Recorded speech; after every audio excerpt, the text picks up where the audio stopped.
Hi అండి, అందరికీ నమస్కారం. ఈరోజు వడియాలు గోధుమ ఇది బంగాళదుంప పావు కేజీ, ఒక పావు కేజీ ఉప్మా రవ్వ, బొంబాయి రవ్వ అంటారు. ఇలా తురుముకొని వాటర్లో వేసుకొని బాగా కడుక్కోవాలి. బాగా కడిగిన తర్వాత మనం ఒక గ్లాస్తో రవ్వని కొలుచుకోవాలి.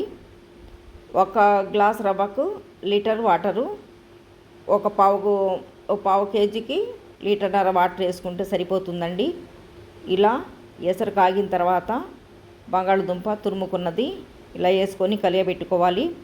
ఆ తర్వాత వేరే గిన్నెలో ఒక పావు గ్లాస్ వాటర్ వేసుకొని ఆ రవ్వ కొద్దిగా నానబెట్టుకోవాలి పక్కన.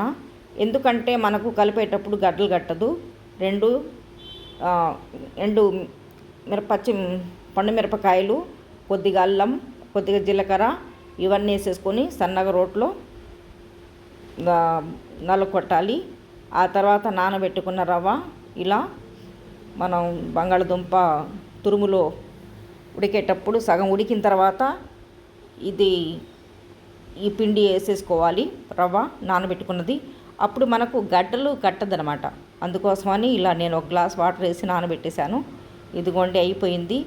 ఇదిగో పాల ప్యాకెట్లో చిన్న హోల్ పెట్టుకొని ఈ ప్యాకెట్లో అది మనం ఉడకపెట్టుకున్నది వడియాల కోసమని బంగాళదుంపది వేసుకొని ఇలా ఏబిసిడి లెటర్స్ లాగా వేస్తున్నానండి. వస్తాయో రాదో నాకు తెలియదు. ట్రై చేద్దామని ఇలా వేసాను. కానీ ఎంత చక్కగాను వస్తున్నాయి. ఇలా తిప్పుతుంటేనే మంచిగా మెత్తగాను ఉడికిపోతుందండి. ఇదిగోండి ఇలా వేసానండి. అంత బాగా కరెక్ట్గా రాలేదు నాకు 8 లెటర్స్. ఇదిగోండి ఇలా ఊరికనే ఏగిపోతున్నాయండి. తొందరగా తీసేసుకోవాలి, లేకపోతే ఎర్రగా అవుతున్నాయి, తొందరగా ఏగిపోతున్నాయి. బంగాళదుంప కదా తొందరగా ఏగిపోతాయి. అందుకోసమని జాగ్రత్తగా వేయించుకోవాలి. ఇవి చాలా టేస్టీగా ఉన్నాయండి.